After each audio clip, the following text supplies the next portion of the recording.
I realized in my college years that people, including my friends, were doing something or studying something just because they got a cutoff for a certain subject. So in my case, if I had 90-some%, I would study BCom honors not because I'm in love with economics, but mainly because my marks tell me that I'm good in economics and therefore I get it. So that kind of disturbed me a bit, because when I spoke to people of my age and of people with 5-10 years of work ex, they didn't seem to be in love with what they were doing. They were just doing a job.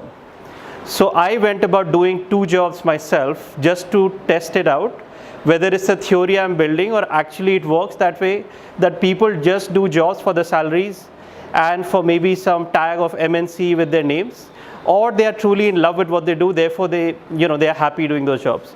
So after those 2 jobs, one of which was a finance recruiter, I interviewed more than 500 finance professionals and even some HR professionals, and realized that something needs to change here, that when at a certain age people need to make decisions about their career based on what their passion is, and not the other way around, go about spending 5-10 years doing something and then realize, oh, I really didn't love doing law, medicine, accounting, finance, marketing, and now let's try photography, let's try blogging, let's try this and that.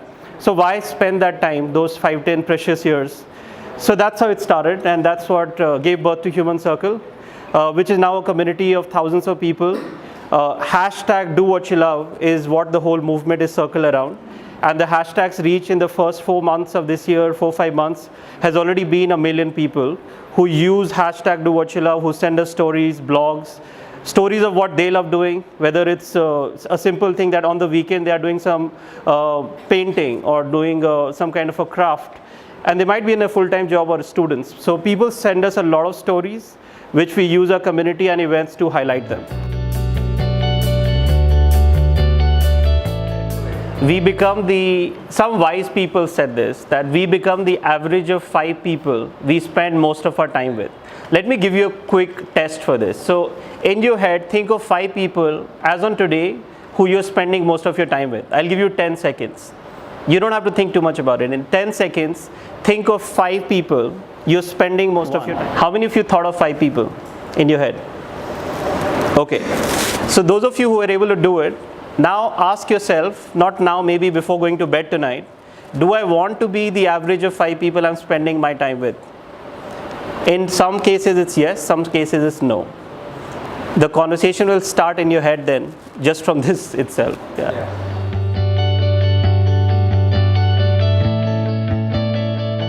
I think the biggest challenge, I personally don't consider anything as a problem.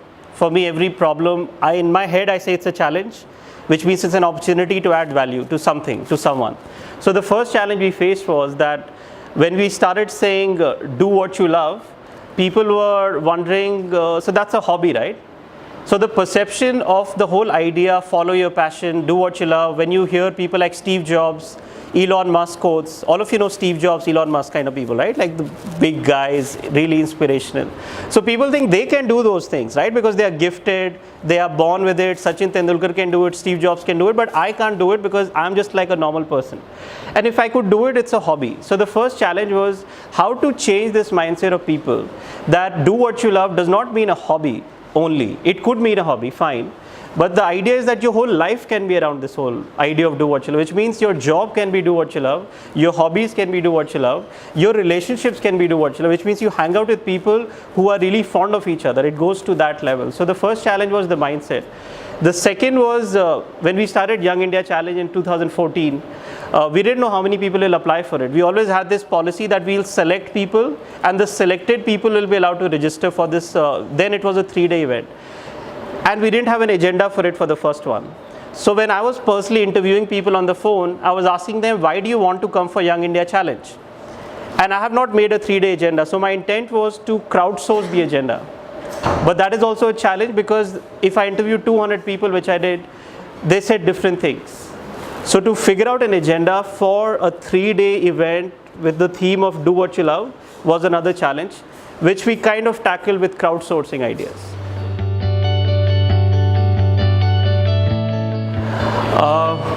Personally, for me, Human Circle is one vehicle. Human Circle is the name of the organization. So we have a for-profit and a foundation. And depending on the nature of work we do, if you're doing philanthropic, charity-related work, it goes as a foundation work.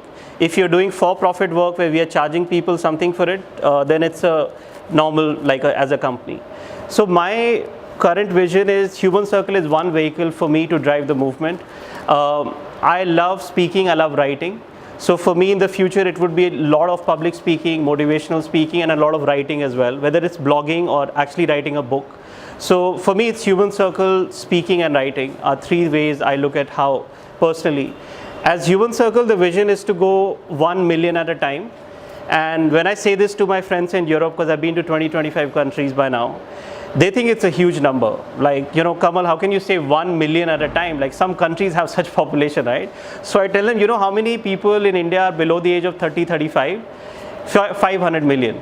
500 million people in India are below the age of 35, which is where my attention is to influence the young generation to connect their passion to career. So for now, the Human Circle vision is to go 1 million at a time. And there are different ways to do it. 1 million could be the reach of #DoWhatYouLove. It could also mean how many people watched a live broadcast that we did of a webinar, for example, on Do What You Love. So we are using different matrices. We are still figuring out ourselves how to assess the impact that we do. We recently started calling people who have attended Young India Challenge. Since you have attended one, you might get a call sometime in the future. So we started calling people who have attended Young India Challenge, and we asked them, how has your life changed? Like you shared your story, right? So we are doing the same thing on the call. So we are asking them, how did your life change after Young India Challenge? Did you make different decisions than you would have made before? Did you start a new hobby? In many cases, what people tell us is that we started a new society in our college altogether because of the inspiration that we got. So some people start new societies. Some people take up internship in an area that they never imagined before. Like they could be a mechanical engineering student and now they're doing marketing for a startup. They never studied marketing. But at Young India Challenge, they realized that, I think I have something I want to try a new field. So we are assessing the impact. So far, 1,300 people have attended Young India Challenge in the first 8 editions. The 9th is in Mumbai in October. The 10th will be in Delhi in March. So let's see, but we are going 1 million at a time. So it's called the rule of the golden circle. Like Shubham just mentioned, the smartest people in the world are not smartest because they have all the answers. They are smartest because they know what to ask when. They know how to ask questions. So just like the 5 people exercise I told you, before going to bed, ask yourself which are the 5 people you spend your time with. This is the second one. So draw 3 circles, like on top of each other, concentric circles. So one small circle, then make a bigger circle around it, and then the third circle around it. In the innermost circle, write why. In the second circle, write what, and in the third circle, write how. Someone really amazing called Simon Sinek, his TED Talk went viral 5-7 years back. I happened to see it then. He did a research on it, including people from Harvard, Stanford. A lot of research happened. What is it that makes individuals and companies stand out in the society? What they found out is that if you as an individual start by why, then go to what, and then go to how, your life will be much more sorted, if I could put it that way.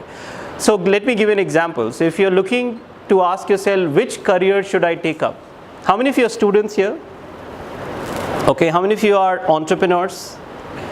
So for entrepreneurs, the question is which idea to do or which idea to pursue, which problem to solve. So let's say as an entrepreneur, right, which idea to pursue, which problem to solve. Always start with why whenever you get stuck. Go back to the drawing board and say why, then go to what, then go to how. The moment we start from why, the whole question acquires a different meaning, which means it truly asks you, why are you doing it? Someone else could do this startup also, right? Like, why you? Similarly, as a job applicant, why should the company recruit you ahead of 3 people who are sitting outside the room for the same job interview? So the why, how, what formula has worked really well for me and a lot of people I know in any situation of life. This is like universal and global. So never ask from what will I do, or never start from how will I do it. The most obvious thing to do is how will I do it? How will I pursue this career, or how will I do this startup? Instead ask why and then move to how. Thank you so much. think personally, like for a decade now, since I left college, the mindset I have been trying to change is the definition of this top 1% people. The so-called people who get 99 percentile in CAT or in 12 boards. And I was a topper myself in school, so I have seen both sides of it. And when I reached Delhi University, nothing against any university, but I stopped going to college because it didn't match my expectations of the quality of education. So the mindset I want to break is, who are the top young people in India? And I want to break this mindset that you don't have to be in SRCC or IIT. In fact, many smart people they don't even consider going to those places, like a rat race is going on, right? So my intent is, and my actions are, how do we break this mindset that you are the story? I want to create this belief that you don't need this media, like he said, ये ठप्पा नहीं लगाना है कि ये media, Hindustan Times has endorsed my idea, so it's a great idea. You don't need that. You are the media, like you said. And the second thing is, you don't need to be in the so-called top institutions. If you would love to be, like if you love economics, go join Stephens and get the marks for it and you'll be there. But if you're just there because you want a Stephens ka thappa on your CV, then please, like, don't waste anyone's time. So what I'm saying is, if young people can believe that if I pursue my passion and do something good for the world, I am the top 1%. I don't need a CAT marks, I don't need my board examination, I don't need a Microsoft ka name written on my CV for me to believe that I'm a smart person. So that's the mindset I want to bring, that you are the story yourself. You don't need to look for celebrities, universities, brands and someone to endorse you and say that you are. As long as you're following your passion, doing something good for the society, you are a top 1% person for me. The first Young India Challenge, it was at IIT Delhi. Almost no one was from IIT Delhi because we selected people from across the country and we were asking for sponsorships. We reached the same point and then we said, maybe we are not approaching the companies that is aligned with my vision and values. So if a company is looking to sponsor because it's IIT Delhi ka festival, will not sponsor Young India Challenge because their view is like that, So I wouldn't care about them. Instead, we started focusing on which companies or brands understands what I'm trying to do without caring for my college name and this and that. So we were more like, we are not approaching the right people. The so-called brand people, right? That they need a big college name to give you sponsorships. We stopped approaching them. What happened next was we still did the events. We kept doing Young India Challenge. The word went out and we started getting referral for sponsorships. Because someone who attended an event knew someone in a company who said, it's a great opportunity to give sponsorship. So it worked backwards for us.